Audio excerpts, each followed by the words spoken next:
Good morning, all of you. Let's continue with surface chemistry.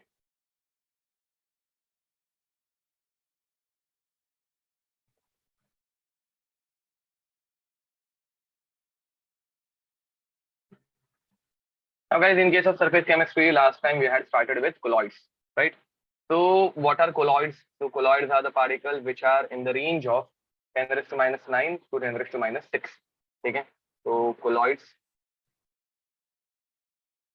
So, colloids are the particle who has size greater than 10 raised to minus 9 but less than 10 raised to minus 6. इसमें हम लोगों ने start किया था types of colloids. Types of colloid. And camera off hai? No, I don't think so. My camera is on. Yes, it is on. I can see it. Okay. So guys, colloids are the particle. Colloids are distinguished in 3 different types. Okay. Number 1 is on the basis of their state. On the basis of their state of colloid, solid, liquid, gas क्या है? Number 2, on the basis of their nature. And today we are going to start with number 3, size या फिर method of preparation. अलग अलग method of preparation से अलग अलग side आती है, साइज आती है, method of preparation. Okay my guys, now let's start with third type because पहले 2 वाले हम लोगों ने कर लिए थे. साइज के बेसिस पे हम लोग स्टेट के बेसिस पे देख लिया था, नेचर के बेसिस पे हम लोगों ने देख लिया था. एक रहता है लायोफिलिक, दूसरा रहता है lyophobic. Lyophilic means solvent loving, lyophobic means solvent hating. Now today is the third type which is third type on the basis of their size. ठीक है. तो गाइस, इसमें हम लोग पहले पढ़ने वाले हैं. Number 1 is macro molecular colloids. Now, what is the meaning of this? So, guys, particles which are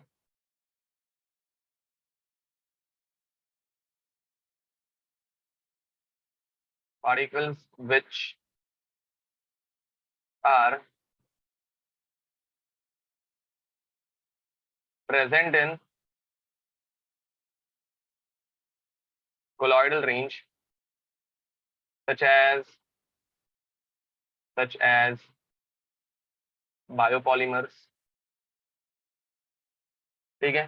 तो बायोपॉलीमर्स के एग्जांपल क्या क्या आएंगे गाइस? बायोपॉलीमर्स के एग्जांपल आएंगे प्रोटीन, डीएनए, आरएनए, एक्सेट्रा. ठीक है. So all of these are biopolymers which are already present in colloidal range. इनकी साइज पहले से बहुत बड़ी रहती है. ठीक है. और man-made polymers,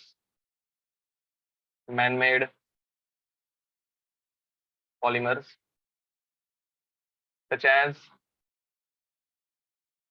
polythene,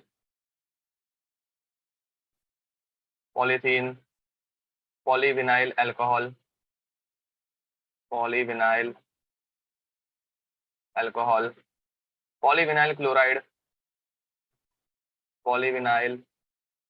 chloride, PVA, PVC. ठीक है. इनकी साइज गाइस पहले से बहुत बड़ी रहती है. तो इनको हम लोग जैसे ही सोल्यूशन में डिसॉल्व कर देंगे, जैसे हम लोग इसको सोल्यूशन में डिसॉल्व करते हैं, तो बड़ी साइज रहने की वजह से ये अपने आप कोलॉइडल डिस्पर्जन बना देते हैं. तो ये सोल्यूशन के अंदर जैसे ही मैं इनको डिसॉल्व कर दूं, तो इनकी साइज पहले से बहुत बड़ी है. एंड साइज बहुत बड़ी होने की वजह से इनके कोलॉइडल डिस्पर्जन इजीली बन जाता है. ठीक है. They are already present in colloidal range. कुछ समझ में आ रहा है? इसमें तुम लोगों को कुछ करने की जरूरत नहीं पड़ती, ये अपने आप कोलॉइडल रेंज में आ जाता है. Now guys, second one is multi molecular colloid.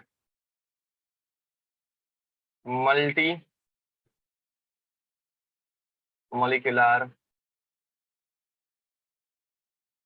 colloids. Now guys, what is the meaning of multimolecular colloids? तो देखो, मल्टीमोलिकुलर को हम लोग माइक्रोमोलिकुलर कोलॉइड्स भी बोल सकते हैं. ठीक है. तो होता क्या है गाइस, इनकी साइज एक्चुअल में कोलॉइडल रेंज में रहती नहीं है. ठीक है. तो ये बहुत छोटे छोटे पार्टिकल्स हैं. एंड ये छोटे छोटे पार्टिकल्स क्या करेंगे, तो ये छोटे छोटे पार्टिकल्स एक साथ आना स्टार्ट करेंगे. मैं क्या बोल रहा हूँ समझ में आ रहा है? They will start to come together and their size will increase. And size increase होने के बाद they'll combine together and their size will increase and then they'll come in colloidal range. So small particles,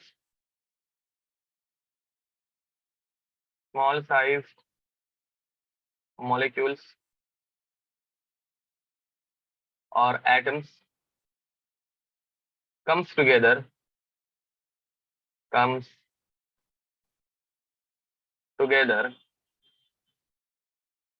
to form a multimolecular colloid and तब जाके इनकी range colloidal range में पहुंच जाती है। तो गाइज यहाँ पे अगर डायग्रामेटिकली दिखाने गए तो एक सोल्यूशन है, इसके अंदर एक्चुअल में कैसे होता है, तो बहुत सारे छोटे छोटे पार्टिकल्स हैं, सोल्यूशन के अंदर बहुत सारे छोटे छोटे पार्टिकल्स हैं, स्मॉल पार्टिकल्स, ठीक है। एंड देन व्हाट हैपेंस, तो some of this small particles come together and they go in colloidal range. अरे तुम लोगों को समझ में आ रहा है?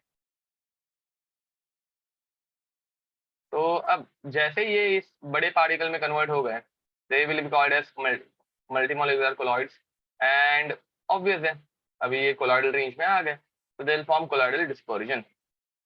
तो मुझे बताओ गाइस, एकदम स्मॉल कॉन्सेंट्रेशन में इन मॉलिक्यूल का कोलॉइडल डिस्पर्जन हो पाएगा क्या? अगर कॉन्सेंट्रेशन बहुत कम है तो ये ऐसे कंबाइन हो पाएंगे क्या? तो नहीं। हाँ, अगर कॉन्सेंट्रेशन बहुत कम है तो they will not combine with each other, ऐसे कुछ होगा नहीं क्योंकि कॉन्सेंट्रेशन ही बहुत कम है।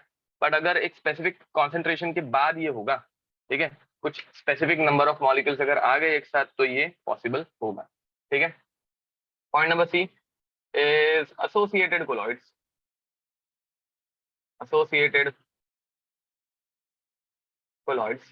And this is very very important, ठीक है, this is very very important.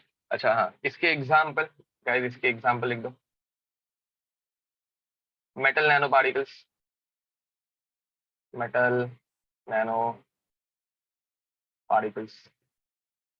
ठीक है, क्योंकि गाइस मेटल के पार्टिकल्स एक सिंगल एटम्स के बने, बट एक सिंगल एटम मेटल का कुछ काम का नहीं है, मतलब एक सिंगल एटम कोलॉइडल रेंज में कभी नहीं रह सकता, ठीक है। एक सिंगल एटम की रेंज एंगस्ट्रॉम में रहती है, हम लोगों को नैनोमीटर से बड़ा पार्टिकल चाहिए।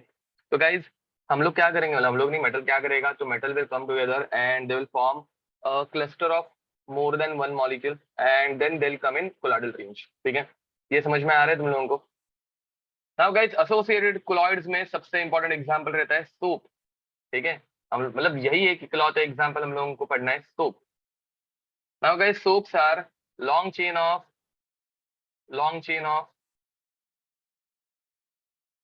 salt of fatty acids,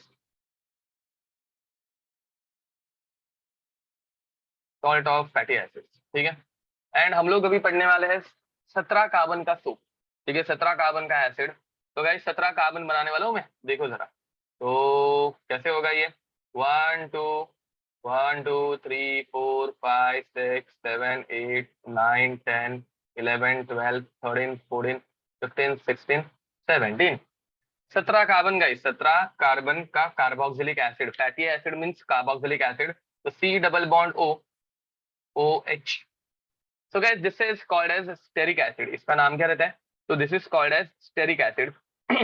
now guys stearic acid हम लोगों को नहीं चाहिए, हम लोगों को क्या चाहिए, हम लोगों को सॉल्ट ऑफ स्टेरिक एसिड चाहिए। मुझे बताओ एसिड का सॉल्ट बनाने के लिए मैं क्या करूंगा, एसिड का सॉल्ट बनाने के लिए मैं बेस ऐड करूंगा। इसमें बेस ऐड करने के बाद समझ लो कि बेस क्या करता है, बेस एसिड का H निकाल देता है, बेस एसिड का H निकाल देगा एंड H निकाल के यहाँ पे समझ लो मैंने सोडियम हाइड्रोक्साइड यूज किया, तो सोडियम हाइड्रोक्साइड का Na आएगा।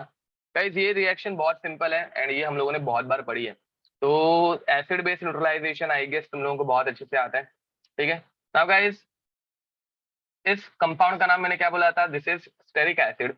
अब स्टेरिक एसिड से क्या बन गया, तो स्टेरिक एसिड से अब ये बन गया है सोडियम, सोडियम अटैच्ड हो गया ना, तो सोडियम स्टेरेट। देखो तुम लोगों ने सोडियम एसिडेट पढ़ा होगा, acidic acid plus NaOH sodium acetate बनाता है, तो वैसे ही ये बन गया sodium stearate, this is sodium stearate. And इस सोडियम स्टेरेट में गाइस दो पार्ट है, एक बड़ा सा कार्बन का ब्लॉक, ठीक है। अब कार्बन से बना हुआ कंपाउंड इसे हम लोग ऑर्गेनिक बोलेंगे या इनऑर्गेनिक बोलेंगे गाइस, तो this is organic part, this is organic part. And guys एक ऑक्सीजन एंड सोडियम से बना हुआ पार्ट है। तो गाइस सोडियम एंड ऑक्सीजन से बने हुए पार्ट को हम लोग क्या बोलेंगे? तो दिस इज, हाँ वेरी नाइस, तो this is called as inorganic part. अब गाइस इनऑर्गेनिक पार्ट को हम लोग बोलते हैं inorganic head, and organic part को हम लोग बोलते हैं ऑर्गेनिक टेल। एंड ये स्ट्रक्चर बार बार बनाना बहुत डिफिकल्ट हो जाता है, इसलिए हम लोग क्या करते हैं, इसलिए हम लोग इसको ऐसे हेड एंड टेल ये ऐसे बनाया जाता है। बायोलॉजी स्टूडेंट्स को ये स्पर्म जैसा दिख सकता है, बट ये सोप है, ठीक है। तो guys over here inorganic head and organic tail, ये इससे बना रहता है सोप, ठीक है। अब इंसेक्ट, इंसेक्ट की तरह भी दिख सकता है ये, यप। अब गाइस मुझे बताओ, इसे मैं वाटर में डिसॉल्व करने वाला हूँ। सोप का मॉलिक्यूल इतना बड़ा है कि देखो प्रोटीन, डीएनए, आरएनए, इनका मॉलिक्यूलर मास 1000 लैक्स में चला जाता है, ठीक है।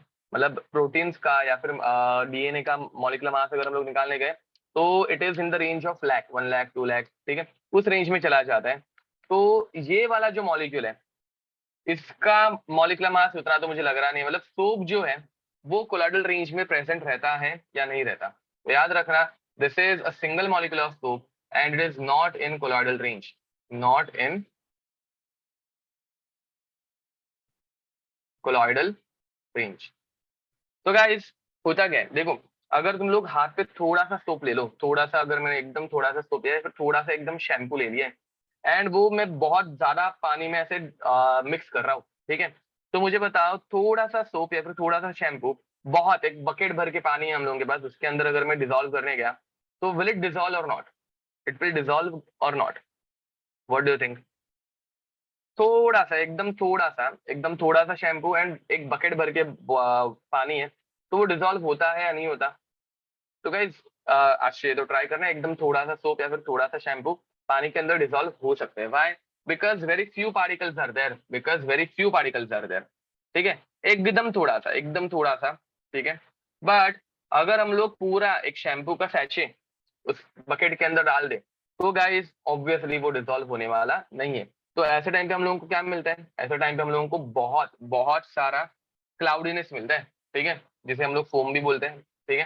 तो अब होता क्या है गाइस, जब तुम लोग बहुत ज्यादा सोप बकेट में मिक्स कर देते हो, बहुत ज्यादा सोप बकेट में मिक्स कर देते हो, तो होता क्या है, जरा विजुअलाइज करते हैं, इमेजिन करते हैं। अब गाइस मुझे बताओ, वाटर, वाटर के अंदर हम लोग डिसॉल्व कर रहे हैं ना, तो वाटर इज इनऑर्गेनिक या ऑर्गेनिक? वाटर इज इनऑर्गेनिक या ऑर्गेनिक? जल्दी बताओ, वाटर इज इनऑर्गेनिक और ऑर्गेनिक? करेक्ट बोल रहे हो। तो वाटर इज इनऑर्गेनिक, ठीक है। Water is inorganic, H2O, hydrogen and oxygen है ना, carbon containing compounds are usually called as organic compounds. तो water is inorganic and guys उस इनऑर्गेनिक वाटर में इंटरेक्शन, मतलब इनऑर्गेनिक वाटर के साथ इंटरेक्ट कौन करेगा? टेल या head? What do you think? Inorganic water के साथ इंटरेक्शन कौन करेगा, टेल या हेड? इनऑर्गेनिक टेल या head? Obviously guys head. Inorganic के साथ इनऑर्गेनिक इंटरेक्शन करेगा, इनऑर्गेनिक के साथ इनऑर्गेनिक ही इंटरेक्ट करेगा, याद रखना, ठीक है। तो इनऑर्गेनिक के साथ देखो, सॉल्ट इनऑर्गेनिक है, वाटर इनऑर्गेनिक है, दोनों एक दूसरे से इंटरेक्शन करके डिसॉल्व हो जाते हैं, ठीक है। But oil and water, oil is organic, water is inorganic, दोनों कभी डिसॉल्व नहीं हो पाते, इंटरेक्शन कुछ नहीं हो पाता। तो गाइस अब इसकी वजह से होता क्या है, तो देखो इनऑर्गेनिक हेड ये वाटर के कांटेक्ट में रहना चाह रहा है, बट टेल जो है उसे वाटर के कांटेक्ट में नहीं रहना, तो टेल ये वाटर से दूर भाग जाती है। समझ में आ रहा है? अब दूसरे सोप मॉलिक्यूल के साथ भी ऐसे ही होता है, हेड जो है वो वाटर के कांटेक्ट में रहना चाह रहा है, बट टेल जो है वो वाटर से दूर जाना चाहती है। तुम लोगों को समझ में आ रहा है? तीसरा आ गया मॉलिक्यूल, हेड वाटर के कांटेक्ट में है बट टेल वाटर से दूर जाना चाहती है। फोर्थ मॉलिक्यूल, हेड वाटर के कांटेक्ट में है, टेल दूर जाना चाहती है, हेड वाटर के कांटेक्ट में है, टेल दूर जाना चाहती है। ये कुछ समझ में आ रहा है तुम लोगों को? देखो गाइस बाहर की तरफ सारे के सारे इनऑर्गेनिक हेड आ गए जो वाटर के कांटेक्ट में बचेंगे, एंड अंदर की तरफ जो है टेल चली जा रही है, एंड ऐसे कर करके, ऐसे कर करके ये ऐसे एक पूरा सर्कल बना देता है। देखो कुछ समझ में आ रहा है? ठीक है। जिसमें यप एक बहुत बड़ा सा मॉलिक्यूल बन गया, फ्लावर काइंड ऑफ थिंग बन गई। ठीक है, तो गाइस ये जो है इसमें वाटर के कांटेक्ट में सिर्फ बाहर वाला हेड है, एंड सारे के सारे टेल अंदर चले गए जो वाटर से दूर चले गए। ठीक है, तो guys this is called as a micelle, this is called as a micelle. ठीक है, and micelle is present in colloidal range. Micelle जो रहती है वो प्रेजेंट रहती है कोलॉइडल रेंज में, and this happens because of association of soap molecules. This happens because of association of soap molecules. मैं क्या बोल रहा हूँ समझ में आ रहा है तुम लोगों को? Yes guys, any doubt? तो गाइस माइसिली देखो, मैंने तुम लोगों को पहले ही बताया कि अगर तुम लोग एकदम थोड़ा सा सोप लोगे तो वो पानी में डिसॉल्व हो जाता है, बिकॉज गाइस एकदम थोड़ा सा जब सोप रहता है ना, तो यार ये सोप मॉलिक्यूल्स काहे के नजदीक आएंगे, तो ये ऐसे ही रैंडमली डिस्पोज रहते हैं। एंड ये ऐसे अगर रैंडमली डिस्पोज रहेंगे ना, इनकी साइज बहुत छोटी है, दिख रही है क्या? अगर ये ऐसे रैंडम डिस्पोजन दिखाएंगे तो इनकी साइज बहुत छोटी है, ये कोलोइडल सोल्यूशन नहीं बना पाते। जब बहुत ज्यादा एक स्पेसिफिक कॉन्सेंट्रेशन के बाद सोप मॉलिक्यूल एक साथ आते हैं तब माइसिली फॉर्मेशन होता है, and that concentration is called as critical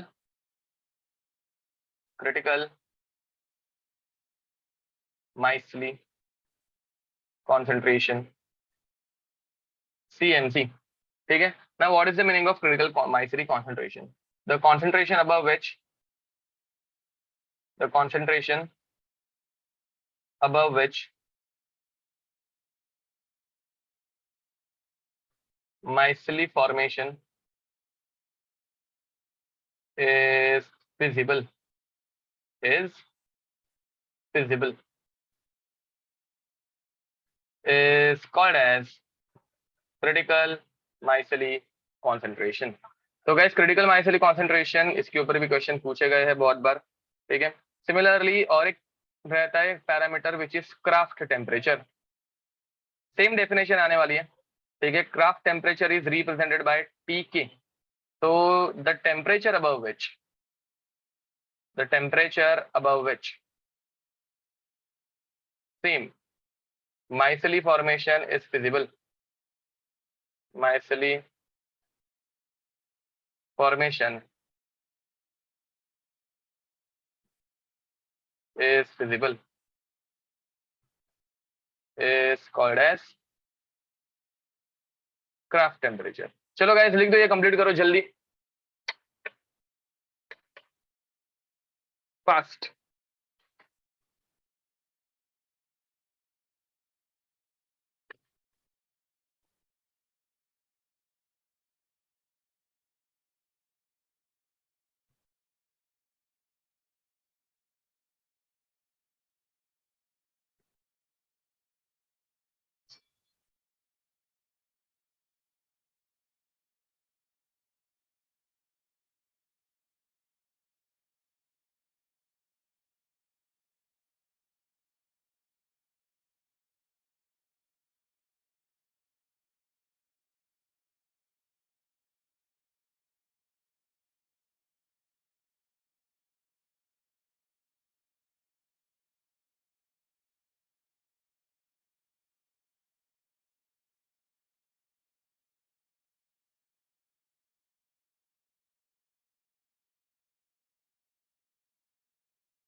so guys should we move ahead?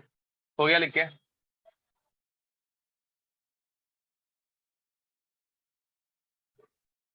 Okay, now next Let's continue. So guys, these are the types of micelles. ठीक है. Now we are going to, sorry, micelles. These are types of colloids. Now we are going to start with method of preparation. Method of preparation for colloid. Method of preparation for colloids. ठीक है. तो colloids की method of preparation. And इसमें हम लोग पहले पढ़ने वाले हैं केमिकल मेथड. अब गाइस केमिकल मेथड तो एक से ज्यादा रह सकती है. ठीक है. बहुत सारी रिएक्शंस आ सकती है इसमें जिसमें कोलॉइडल सोल्यूशन बनता है. हम लोग कुछ एक सिंपल एग्जांपल्स देखने वाले हैं. तो फॉर एग्जांपल आर्सेनिक ऑक्साइड. ठीक है. This is AS2O3 arsenic oxide which is reacted with H2S. Now guys, between these two when reaction happens, तो होता क्या है. तो हाइड्रोजन एंड ऑक्सीजन कंबाइन होकर क्या बनाएंगे, H2O बनाएंगे. एंड ये सल्फर जो है वो आर्सेनिक के ऊपर अटैक करेगा. तो you will get AS2S3 plus H2O. Getting it? A simple reaction. Now guys, similarly another reaction is there. So balancing मैं नहीं कर रहा हूँ guys. Balancing करना कैसे है and all वो हम लोग इनऑर्गेनिक में थोड़ा बहुत देख लेंगे. थोड़ा बहुत उधर भी बैलेंसिंग इंपॉर्टेंट नहीं है. क्या बनता है वो फिगर आउट होना चाहिए. एंड यार ये इतना कुछ डिफिकल्ट नहीं है. हाइड्रोजन ऑक्सीजन कंबाइन होकर क्या बनाएंगे, H2O. सल्फर जो है वो आर्सेनिक के ऊपर अटैक करेगा.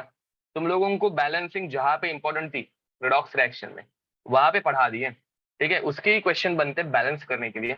बाकी बैलेंसिंग का क्वेश्चन आता नहीं है. ठीक है. तो इतना लोड मत लेना उसके लिए. Now guys H2S sorry SO2 plus H2S. Again बताओ क्या बनेगा गाइस. ऑक्सीजन हाइड्रोजन H2O बनाएंगे. सल्फर और सल्फर कंबाइन होके सल्फर का कंपाउंड रहता है guys S8 crown sulphur plus H2O. ठीक है. तो guys these are colloidal particles. AS2O3 या फिर S8 sulphur.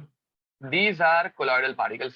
So these are some chemical method, not that important. But इसके बाद वाली method बहुत important है, which is Bradig's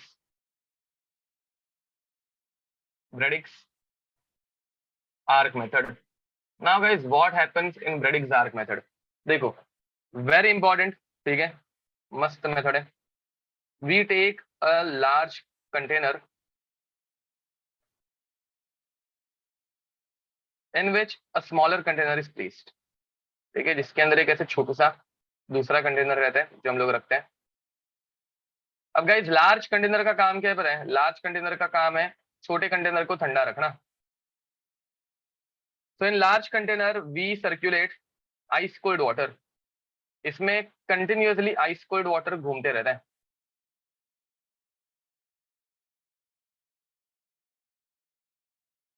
अब गाइज होगा क्या, इसकी वजह से अंदर वाला जो कंटेनर है वो भी ठंडा रहेगा. तो गाइज इसके अंदर भी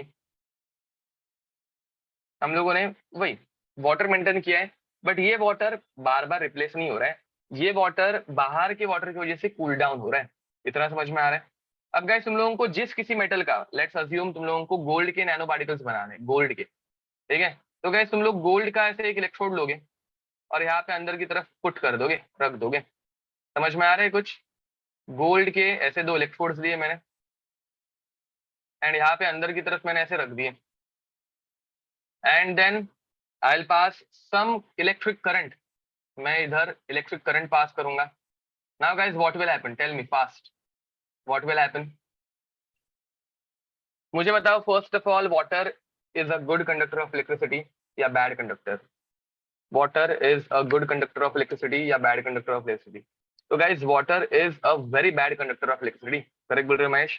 प्रणव करेक्ट है, अलग करेक्ट है. Water is a bad conductor of electricity. And हम लोग जब इसके अंदर NaCl मिक्स करते हैं तब जाके वाटर में करंट पास होता है. ठीक है. तो it is a very bad conductor of electricity. ठीक है.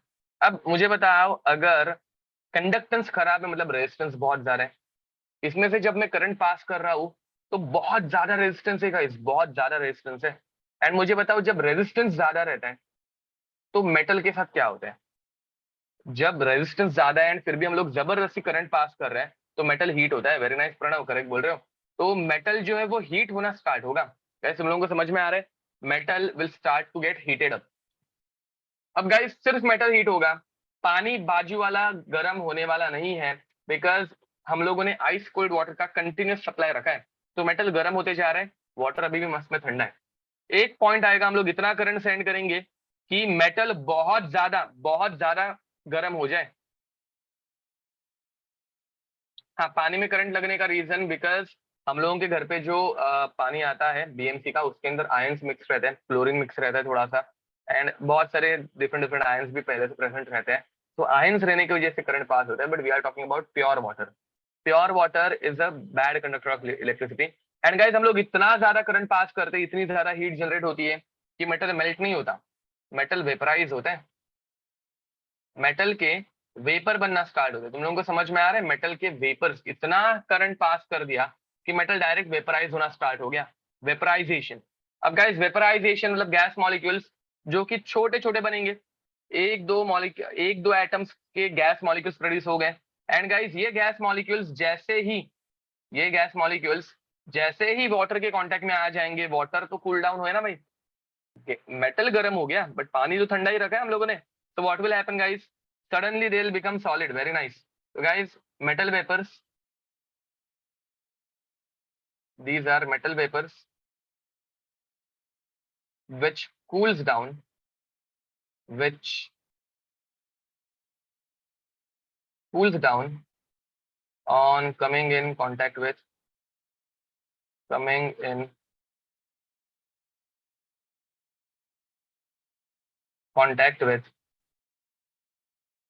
water. ठीक है, बस दैट्स इट, और कुछ नहीं। And out.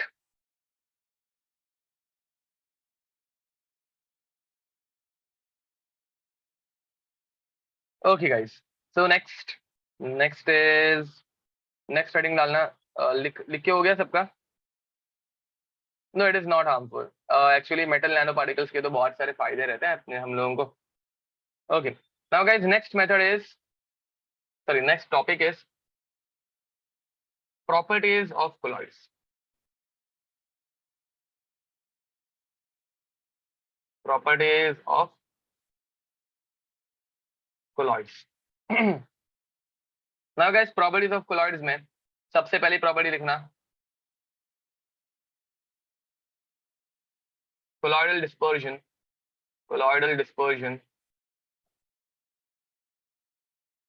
cannot be separated by using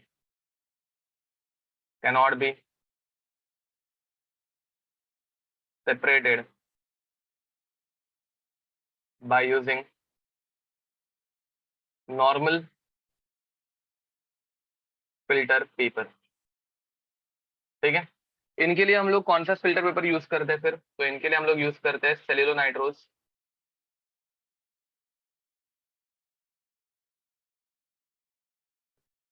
filter paper. Cellulose nitrate filter paper is also called as Whatman filter paper, but वो उतना तुम लोगों को याद रखने की जरूरत नहीं है, बट सेल्यूलोनाइट्रोज फिल्टर पेपर हम लोग इसके लिए यूज करते हैं। ठीक है, पॉइंट नंबर टू। तो next is they show Tyndall effect.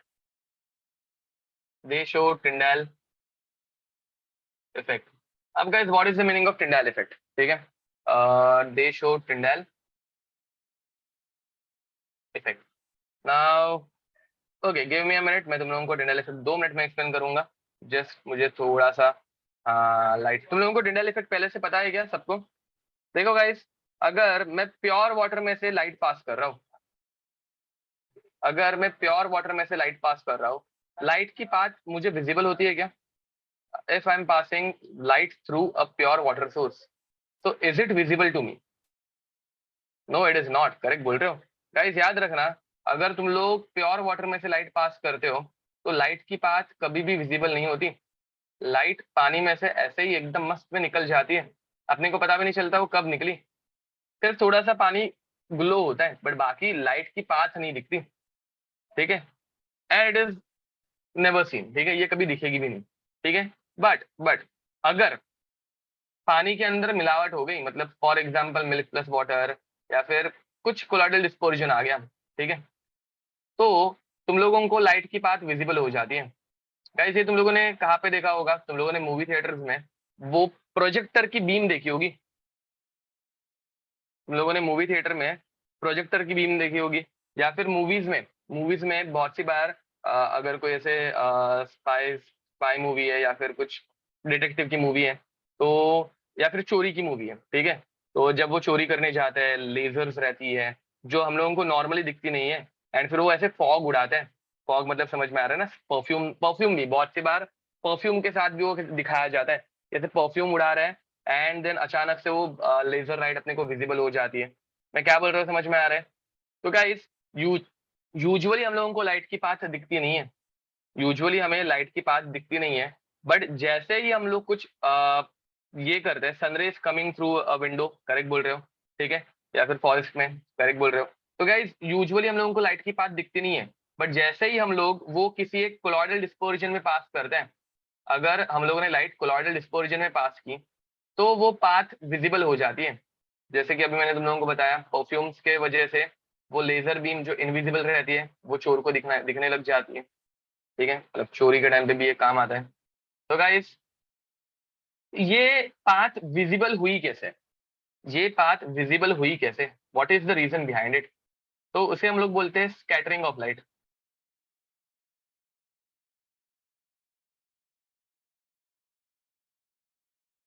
Light जो है वो एक छोटे से पार्टिकल के साथ कोलाइड करती है,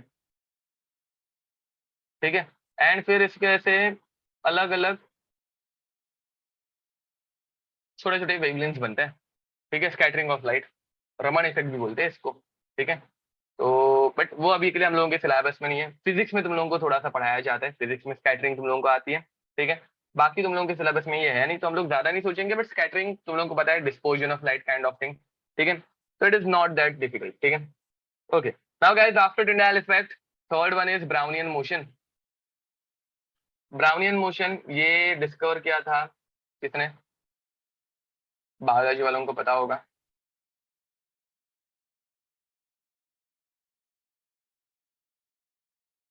डिस्कवर्ड बाय रॉबर्ट ब्राउन, ठीक है। तो it was discovered by Robert brown, correct बोल रहे हो। तो discovered by Robert brown. Robert brown करके एक साइंटिस्ट थे जिन्होंने ये डिस्कवर किया था, ठीक है ना। उन्होंने क्या एक्सपेरिमेंट सोचा, ऐसे सोचा होगा, तो उन्होंने एक दिन कुछ पोलन ग्रेन्स लाए। पोलन ग्रेन्स लाने के बाद उन्होंने उसको वाटर में ऐड कर दिया। मुझे बताओ गाइस, तुम लोग अगर कोई भी चीज ऐसे पानी में ऐड कर दोगे जो डिजोल्व नहीं होगी, पोलन ग्रेन्स पानी के अंदर डिजोल्व नहीं होते, तो क्या एक्सपेक्टेड रहता है, कुछ टाइम के बाद ये क्या हो जाएंगे? Pollen grains are insoluble in water, तो ये डिजोल्व नहीं होंगे तो क्या हो जाएंगे, ये सेटल डाउन हो जाएंगे, वेरी नाइस। तो उनको भी वही देखना था कि सेटल डाउन होने में इसको कितना टाइम लग रहा है, ठीक है। तो वो ऐसे देखते बैठे, 1 घंटा गया, 2 घंटा गया, सेटल डाउन हो रहा नहीं है। एक दिन गया, 2 दिन गए, ये सेटल डाउन अभी भी नहीं हो रहा है। 10 दिन, कुछ नहीं हो रहा है। तो आखिर में उन्होंने एक कंक्लूजन निकाला, एंड कंक्लूजन वाज कि भाई ये लाइफ में कभी सेटल डाउन होने वाले नहीं है। हाँ तो ये कभी भी सेटल डाउन होने वाले नहीं है। फिर गाइस ऐसा कैसे, मतलब ये सेटल डाउन हो क्यों नहीं रहे? तो उन्होंने उनको अच्छे से माइक्रोस्कोप के अंदर ऑब्जर्व किया, एंड देन ही ऑब्जर्व कि यार ये पार्टिकल तो जरा अलग ही बिहेव करते हैं, मतलब ये ऐसे स्ट्रेट लाइन में ट्रैवल कर रहे हैं, गैस की तरह ही ऐसे स्ट्रेट लाइन में ट्रैवल करते हैं, बट अचानक भयानक मुड़ जाते हैं। तुम लोगों को समझ में आ रहा है? कोई पार्टिकल जो ऐसे स्ट्रेट लाइन में जा रहा है और अचानक भयानक ऐसे मुड़ जा रहा है, इज इट पॉसिबल? गाइस ये ऐसे होता है क्या, मतलब आज तक हम लोगों ने अभी ऐसा कोई पार्टिकल स्टडी किया है जो ऐसे स्ट्रेट लाइन में ट्रैवल करता है और अचानक भयानक मुड़ जाता है? फिजिक्स में ऐसे कभी पढ़ा है क्या कि कोई पार्टिकल रहता है जो ऐसे स्ट्रेट लाइन में ट्रैवल करता है एंड अचानक से ऐसे टर्न हो जाता है? पढ़ा है ऐसा कभी फिजिक्स में? नहीं पढ़ा है। तो गाइस ऐसा होता क्यों होगा? तुम लोगों को मैं क्या बोल रहा हूँ समझ में आ रहा है? हाँ, तो देखो फिजिक्स में हम लोगों को पढ़ाया जाता है कि अनलेस एंड अनटिल सम, हाँ, एक्सटर्नल फोर्स इज अप्लाइड। मैं जैसे ही बोलने वाला था किसी ने आंसर दे दिया था यहाँ पे। तो unless and until some external force is applied, this cannot happen, path cannot be changed, बराबर। Body will keep on moving in one direction, ठीक है, unless external unbalance force is applied. तो गाइस यहाँ पे क्या हो रहा है, यहाँ पे ये फिजिक्स के लॉज ब्रेक कैसे हो गए? तो बाद में रॉबर्ट ब्राउन ने एक एक्सप्लेनेशन दिया कि Brownian motion is observe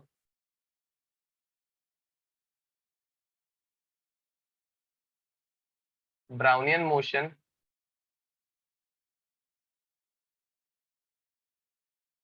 is observed due to collision of dispersed particles,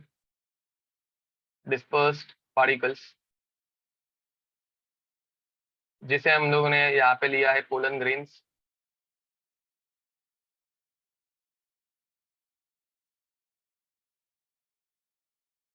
with dispersion medium, जो कि है यहाँ पे वाटर। ठीक है, so guys complete this, right it down fast. तो इन्होंने क्या बोला कि यार ये अपने पोलन ग्रेन्स इतने छोटे हैं कि ये पानी के साथ भी अगर कोलाइड कर गए तो ये पानी की वजह से भी डिवेट हो सकते हैं। तुम लोगों को कुछ समझ में आ रहा है? यहाँ पे देखो, हम लोगों को है ना, कितना भी हम लोगों की आंखें तेज हो जाए, वाटर के मॉलिक्यूल्स कभी दिखेंगे नहीं। पोलन ग्रेन्स तो एक टाइम हम लोग देख ले छोटे से, मतलब थोड़ा सा ज्यादा फोकस करके या फिर माइक्रोस्कोप के अंदर हम लोग पोलन ग्रेन्स देख लेंगे, बट हम लोग वाटर के मॉलिक्यूल्स तो कभी देख नहीं पाएंगे। दुनिया में ऐसा कोई भी माइक्रोस्कोप नहीं है जो वाटर के मॉलिक्यूल्स को दिखा सके। ठीक है, बट यहाँ पे उन्होंने वही कंक्लूजन निकाला कि हम लोगों को दिख रहा नहीं है, फिर भी अगर कोलिजन हो रहा है, that means it is colliding with water molecule. So guys, write it down fast.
Yes guys, should we continue? Now guys, fourth property which is very important, इसके ऊपर क्वेश्चन आते हैं, ठीक है, is charge on colloidal particle। ठीक है, charge on colloidal particle, ये question बहुत कॉमन है। Charge on colloidal particles. अब गाइस, कोलॉइडल पार्टिकल के ऊपर चार्ज डेवलप कैसे होता है? लेट्स अज्यूम मैंने AgNO3 को Ki के साथ मिक्स कर दिया, क्या होगा बताओ? AgNO3 प्लस Ki क्या बनता है? अरे जल्दी बताओ, किधर गए सब जन? AgNO3 प्लस Ki बनाएंगे AgI प्लस KNO3, करेक्ट बोल रहे हो? यस, तो AgI plus KNO3।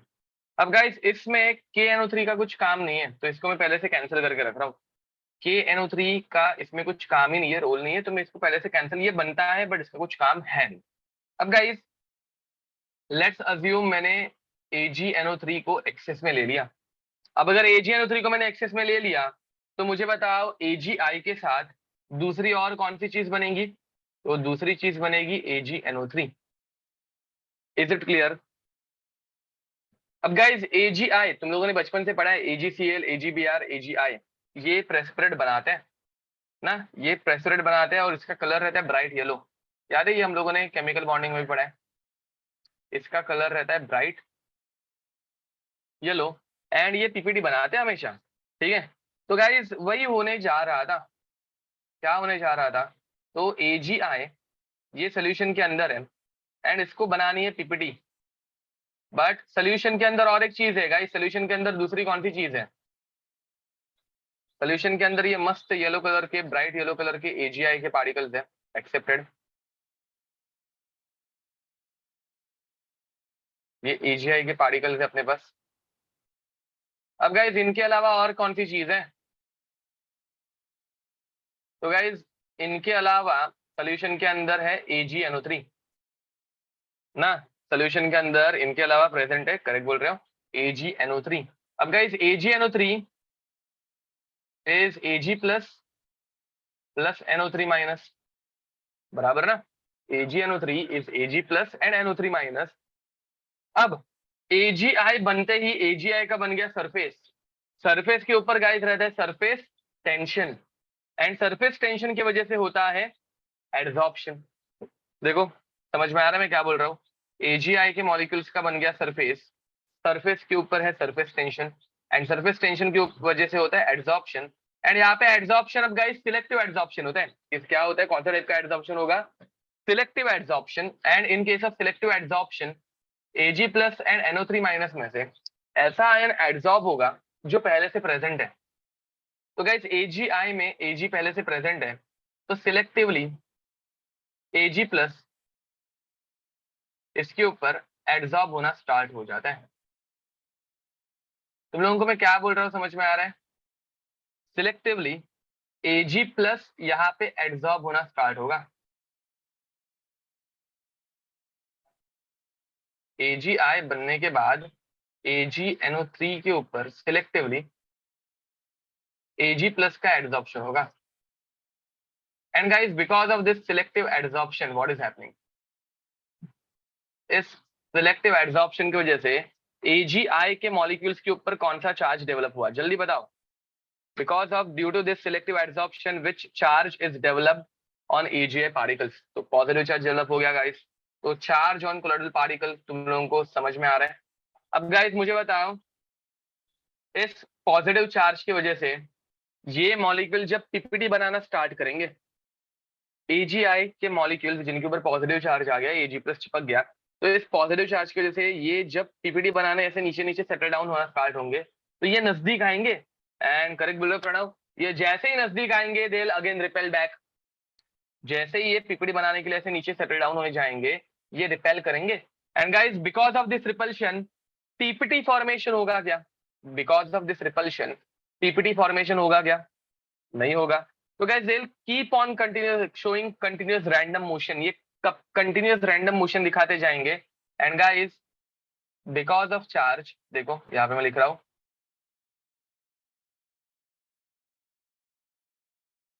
Because of charge particles will never settle down, will never settle down as they will keep on repelling, keep on repelling. Hence, colloidal dispersion, देखो guys, colloidal dispersion settle down होगा तब stable रहेगा या random motion दिखाएगा तब stable होगा, तो gas colloidal dispersion ये सेटल डाउन हो जाएगा तो काय का कोलॉइडल डिस्पर्जन, तो ये कंटिन्यूअस रैंडम मोशन दिखाते रहना चाहिए, तो hence colloidal dispersion becomes stable. तुम लोगों को समझ में आ रहा है क्या कि कोलॉइडल डिस्पर्जन स्टेबल कब होगा, जब वो कंटिन्यूअस रैंडम मोशन दिखाएगा, अगर वो सेटल डाउन हो गया तो वो कोएगुलेट हो जाएगा, तो वो होने देना नहीं हम लोगों को, ठीक है। अब गाइस मुझे बताओ AgNO3 के बदले अगर मैं Ki एक्सिस में लेता तो क्या होता, AgNO3 के बदले अगर मैंने Ki एक्सिस में लिया रहता तो Ki would have formed K plus and I minus and between K plus and I minus, which ion will get selectively adsorbed on AgI? Between K plus I minus, very nice, correct बोल रहे हो. अब guys I minus अगर AgI को चिपक जाएगा तो I minus की वजह से AgI के ऊपर कौन सा चार्ज आता? I minus के ऊपर AgI के ऊपर कौन सा चार्ज आता? नेगेटिव चार्ज आता. तो गाइस बस इतना ही क्वेश्चन पूछा जाता है एग्जाम में. ये ऐसे वाला क्वेश्चन तुम लोग कर लोगे क्या? आ जाएगा ऐसा वाला क्वेश्चन अभी करने? बहुत इजी क्वेश्चन रहते हैं वैसे तो, बहुत इजी क्वेश्चन रहते हैं, don't worry. And guys last property is electrophoresis.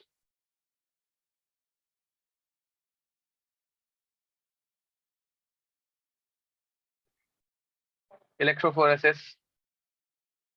Now guys, in case of electrophoresis, we take a U-shaped tube. एक ऐसे U-shape की ट्यूब ली जाती है.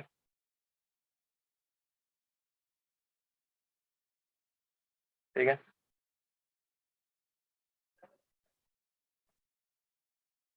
एक U-shaped ट्यूब ली जाती है.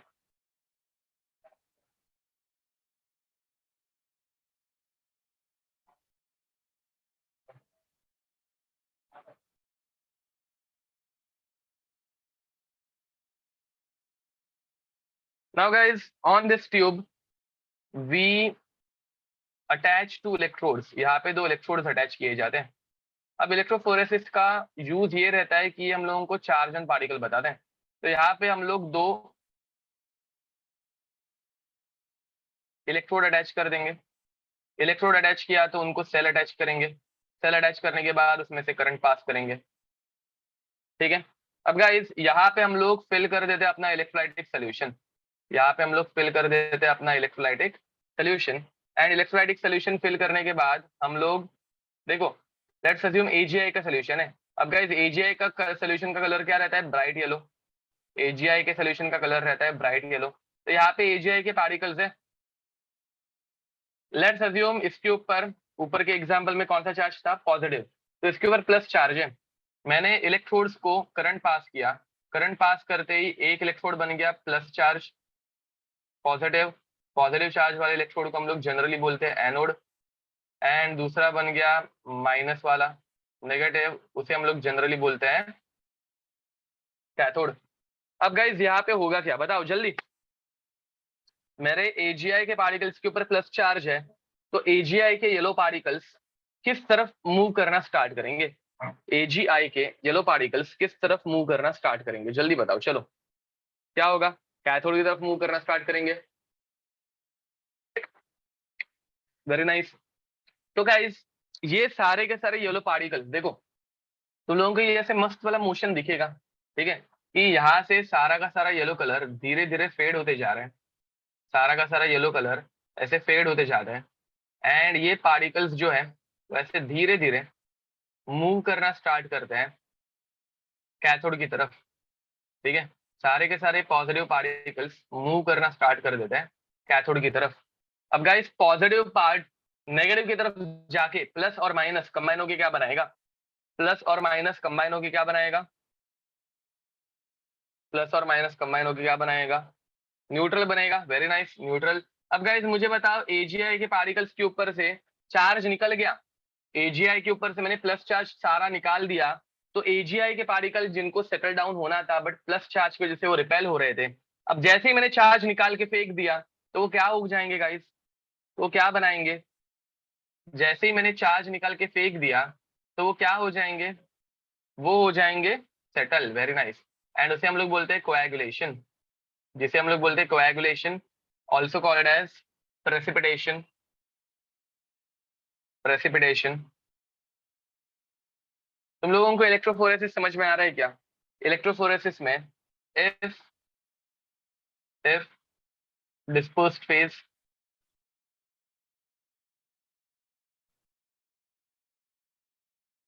moves towards negative charge, moves toward cathode, then it carries positive charge.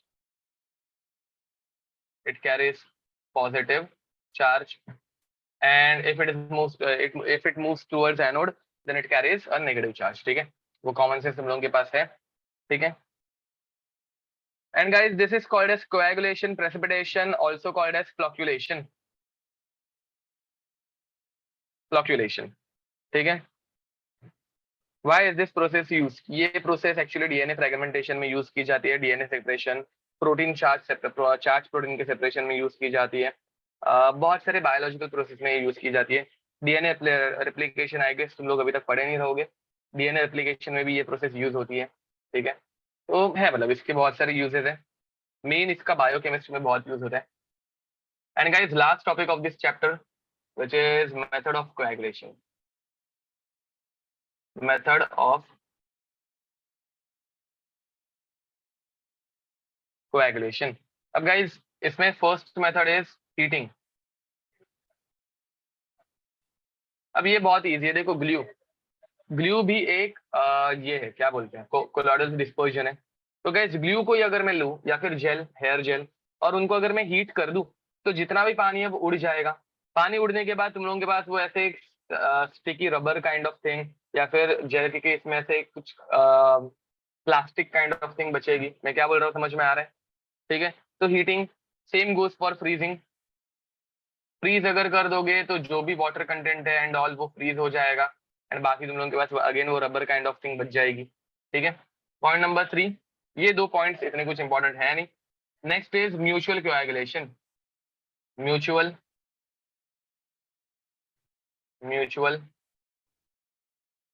Coagulation. हाँ guys, अब यहाँ पे एक छोटी सी नोट याद रख दो. नोट ऐड कर देना. Note: all sulfur containing colloids, all sulfur containing colloids are negatively charged. उनके ऊपर हमेशा नेगेटिव चार्ज रहता है. ठीक है. Now guys, mutual coagulation. Mutual coagulation is what? देखो, अगर समझो तुम लोगों के पास 2 कोलॉइडल डिस्पोजिशन है. तुम लोगों के पास 2 कोलॉइडल डिस्पोजिशन है. एक के ऊपर है प्लस चार्ज, दूसरे के ऊपर है minus charge. One carries a plus charge, another carries a minus charge. This is positively charged, this is negatively charged. तुम लोगों ने दोनों को मिक्स कर दिया. दोनों को मिक्स करने के बाद ये बन गए न्यूट्रल. अब गाइस, ऊपर जैसे कि मैंने तुम लोगों को बताया था, इधर ऊपर ही बताया था, अगर इनके ऊपर का चार्ज ही निकाल दिया जाए तो ये क्या हो जाएंगे? ये कोएगुलेट हो जाएंगे. तो बस पॉजिटिव नेगेटिव मिक्स कर दो. What you will get neutral means PPT. Correct बोल रहे हो. तो you will get coagulation. Fourth one जो अभी हम लोगों ने ऊपर देखा, इलेक्ट्रोफोरेसिस. मैं नहीं समझाने वाला वापस. इलेक्ट्रोफोरेसिस. देखो गाइस, इलेक्ट्रोफोरेसिस यहाँ पे जैसे ही अपोजिट एंड की तरफ वो प्लस चार्ज या फिर माइनस चार्ज चला गया तो नेगेटिव चार्ज और प्लस चार्ज कंबाइन होकर न्यूट्रल बना देगा. And neutral means PPT formation होगा, प्रेसिपिटेशन फॉर्मेशन होगा. ठीक है. Last and most important, addition of electrolyte.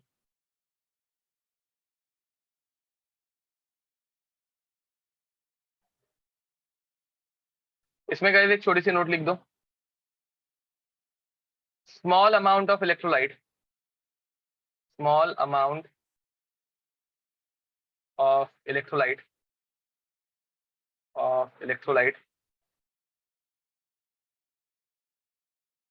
is required for stability of colloid, for stability of colloids. अब इसका मीनिंग क्या है? इसका मीनिंग समझो गाइस. देखो,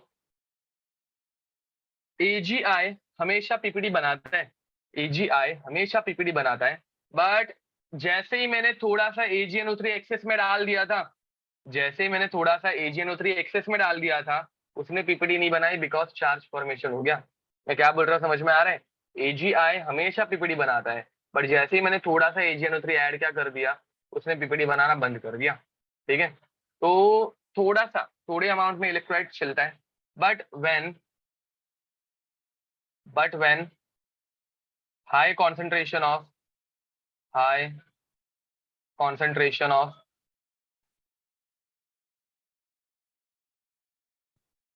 electrolyte is used, coagulation is observed. Coagulation is observed. अब इसका मीनिंग क्या है देखो, इसमें हम लोग पढ़ते हैं हार्डी-शक्ल्स रूल। हार्डी-शक्ल्स रूल बहुत सिंपल है। Higher the charge on electrolyte, higher the charge on electrolyte, charge on electrolyte,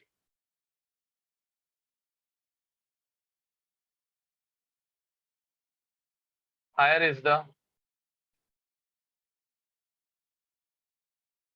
flocculating power। अब इसका मीनिंग समझो गाइस, समझो कि मैंने तुम लोगों को दिया Cl minus, SO4 2 minus, PO4 3 minus. Which one will have highest flocculating power? Which one will have highest flocculating power? बताओ। तो गाइस देखो, वेरी नाइस, करेक्ट बोल रहे हो। तो गाइस तुम लोगों को नेगेटिव चार्ज का यूज किया है, तुम लोगों ने जो नेगेटिव चार्ज ऐड किया है वो इन Ag को निकालना स्टार्ट करेगा, वो इन Ag को निकालना स्टार्ट करेगा, नेगेटिव चार्ज Ag को अट्रैक्ट करना स्टार्ट करेगा। ठीक है, अब ज्यादा Ag कौन निकालेगा? Cl माइनस एक टाइम पे एक Ag प्लस को निकालेगा, SO4 दो Ag प्लस को निकालेगा, PO4 तीन Ag प्लस को निकालेगा। तो जितना ज्यादा चार्ज उतनी ज्यादा फ्लोक्युलेटिंग पावर। अब गाइस मुझे बताओ, between Na plus, Mg2 plus and Al3 plus, which one will have higher flocculating power? Which one will have higher flocculating power? Obviously guys, aluminium एक टाइम पे तीन नेगेटिव चार्ज को निकाल सकता है। जितना ज्यादा negative charge, higher the charge, higher is the flocculating power. Al3 plus एक टाइम पे तीन नेगेटिव चार्ज निकाल सकता है। Are you getting it? अब इसके ऊपर क्वेश्चन कैसे आते हैं? इसके ऊपर ऐसे वाले सिंपल क्वेश्चन आते हैं, तुम लोगों को सिर्फ ऑर्डर बतानी है। For example NaCl, MgO, MgCl2, AlCl3, Al2, SO4 thrice. Which one has highest flocculating power?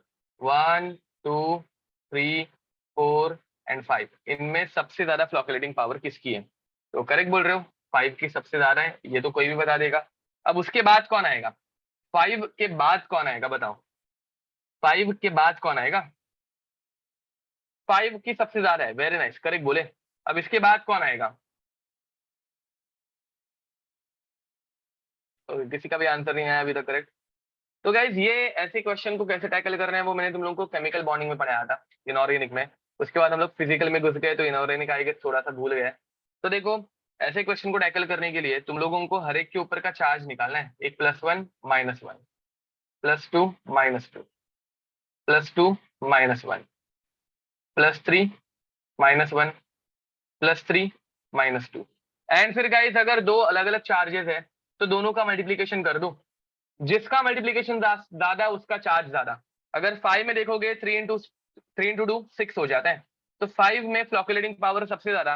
अब उसके बाद गाइस चार्जेस का मल्टीप्लीकेशन कहाँ पे ज्यादा आ रहा है? अब उसके बाद किसका चार्ज ज्यादा बताओ जल्दी। हाँ, अभी इसके बाद नंबर 2, समझ में आ रहा है? अब इसके बाद कौन आएगा गाइस? डोंट वरी, ये बहुत टाइम के बाद इनऑर्गेनिक केमिस्ट्री आ रही है, ये हम लोग वापस अभी इनऑर्गेनिक केमिस्ट्री पढ़ने वाले हैं, तो तभी सब कुछ रिवाइज हो जाएगा। 4, उसके बाद 3 एंड उसके बाद 1।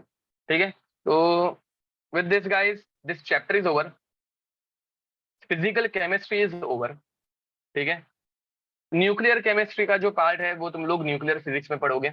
तो physical chemistry is over and from our next lecture onwards will start with inorganic chemistry. ठीक है, तो इनऑर्गेनिक केमिस्ट्री थोड़ा सा गाइस हेवी होने वाला है। ठीक है, ऑनलाइन में इनऑर्गेनिक केमिस्ट्री हम लोग पढ़ने वाले हैं, which is a good thing because तुम लोग बार बार उसको रिवाइज कर पाओगे यूट्यूब पे से। ठीक है, ऑफलाइन के कंपैरिजन में ऑनलाइन इनऑर्गेनिक केमिस्ट्री पढ़ना ज्यादा बेटर है, इतना याद रखना। ठीक है, coordination chemistry is inorganic, yes, coordination chemistry, DNS block, metallurgy, P block and last में सॉल्ट एनालिसिस का थोड़ा सा डिस्कशन। ठीक है, तो ये इतना पार्ट ही बाकी है guys and will most probably complete till July and. ठीक है, hopefully will completed in till July and या फिर अगस्त का फर्स्ट वीक, उससे ज्यादा टाइम नहीं लगेगा। ठीक है, तो guys with this will stop over here. Till then see you next time, bye bye and God bless you. Next topic will start P block elements. ठीक है, चलो बाय बाय।